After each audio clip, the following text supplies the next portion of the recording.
O operário em construção. Lucas, capítulo 5, versículos 5 a 8. E o diabo, levando-o a um alto monte, mostrou-lhe no momento de tempo todos os reinos do mundo. E disse-lhe o diabo: Dar-te-ei todo este poder e a sua glória, porque a mim me foi entregue, e dou a quem quero. Portanto, se tu me adorares, tudo será teu. E Jesus, respondendo, disse-lhe: Vai-te, Satanás, porque está escrito: Adorarás o Senhor teu Deus, e só a Ele servirás.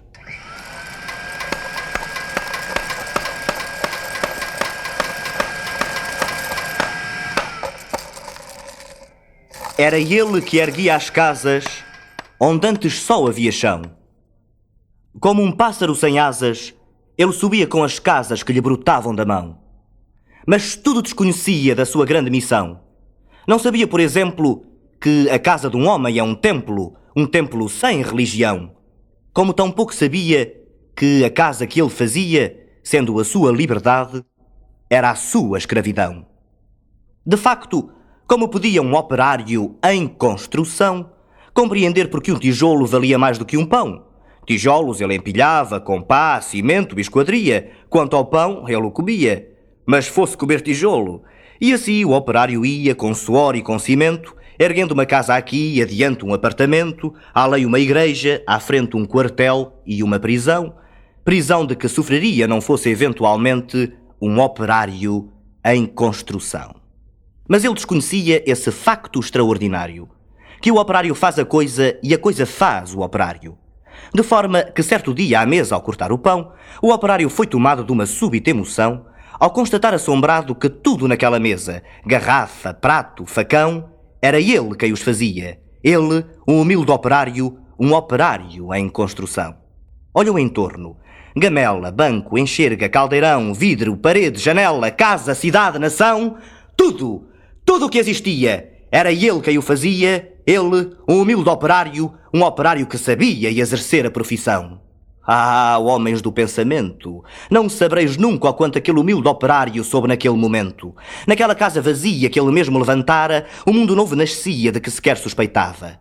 O operário emocionado olhou sua própria mão, sua rude mão de operário em construção, e olhando bem para ela, teve um segundo a impressão de que não havia no mundo coisa que fosse mais bela. Foi dentro da compreensão desse instante solitário que tal sua construção cresceu também o operário.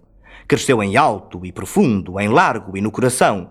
E como tudo que cresce, ele não cresceu em vão. Pois além do que sabia, exercer a profissão, o operário adquiriu uma nova dimensão. A dimensão da poesia. E um facto novo se viu que a todos admirava. O que o operário dizia, outro operário escutava. E foi assim que o operário do edifício em construção, que sempre dizia sim, começou a dizer não. E aprendeu a notar coisas a que não dava atenção. Notou que sua marmita era o prato do patrão, que sua cerveja preta era o whisky do patrão, que o seu macacão de zoarte era o terno do patrão, que o casebre onde morava era a mansão do patrão, que os seus 2 pés andarilhos eram as rodas do patrão, que a dureza do seu dia era a noite do patrão, que sua imensa fadiga era a amiga do patrão. E o operário disse não! E o operário fez-se forte na sua resolução.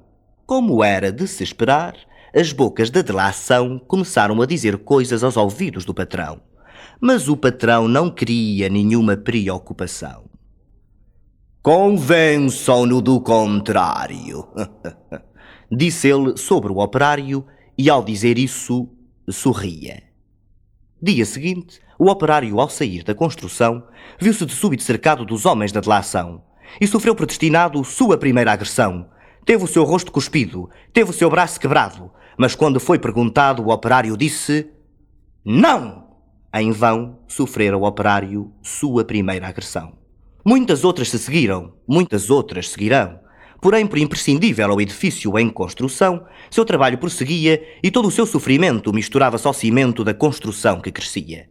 Sentindo que a violência não dobraria o operário, um dia tentou o patrão dobrá-lo de modo vário, de sorte que foi levado ao alto da construção e, no momento de tempo, mostrou-lhe toda a região e, apontando ao operário, fez-lhe esta declaração: Dar-te-ei todo esse poder e a sua satisfação, porque a mim me foi entregue e dou a quem bem quiser. Dou-te tempo de lazer, dou-te tempo de mulher, portanto tudo o que vês será teu, se me adorares, e ainda mais, se abandonares o que te faz dizer, não. Disse e fitou o operário que olhava e que refletia. Mas o que via o operário, o patrão nunca veria. O operário via as casas e dentro das estruturas via coisas, objetos, produtos, manufaturas. Via tudo o que fazia o lucro do seu patrão e em cada coisa que via, misteriosamente havia a marca da sua mão. E o operário disse: Não! Loucura! Gritou o patrão. Não vês o que te dou eu? Mentira! Disse o operário. Não podes dar-me o que é meu! E um grande silêncio fez-se. Dentro do seu coração, um silêncio de martírios, um silêncio de prisão, um silêncio povoado de pedidos de perdão, um silêncio apavorado com o medo em solidão, um silêncio de torturas e gritos de maldição, um silêncio de fraturas a se arrastarem no chão. E o operário ouviu a voz de todos os seus irmãos que morreram por outros que viverão. Uma esperança sincera cresceu no seu coração e dentro da tarde mansa agigantou-se a razão de um homem pobre e esquecido, razão, porém, que fizera em operário construído o operário em construção.